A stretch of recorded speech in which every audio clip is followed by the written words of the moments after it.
23 ans après l'onde de choc planétaire provoquée par ces images, une issue judiciaire est en train de se dessiner pour 3 des principaux accusés des attentats du 11 septembre. Khalid Sheikh Mohammed, Mustafa El Hawsawi et Walid bin Attash ont accepté un accord, dévoilé par le Pentagone dans une lettre adressée aux familles des victimes.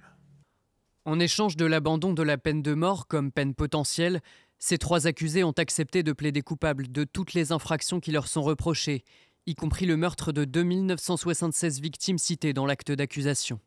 Parmi les 3 hommes détenus dans la prison militaire de Guantanamo depuis 2006, Khalid Sheikh Mohammed est accusé d'être à l'origine du plan de détournement des avions ainsi que de la formation de certains pirates de l'air. Mais la procédure préalable à leur procès s'éternisait depuis plus d'une décennie.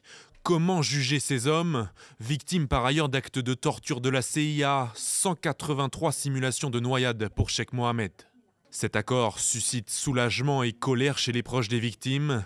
Certains estiment que les procureurs ont tiré le meilleur parti de la pire situation. D'autres, que seule la peine de mort aurait pu apporter une forme de justice. Un débat qui s'exporte jusqu'au Sénat américain. Certains républicains ont fortement critiqué la décision. Les accusés devraient plaider coupables devant la commission militaire de Guantanamo dès la semaine prochaine. Le camp de détention controversé créé en 2002 sous l'administration Bush accueille toujours une trentaine de détenus. À son apogée, près de 800 prisonniers y ont été enfermés.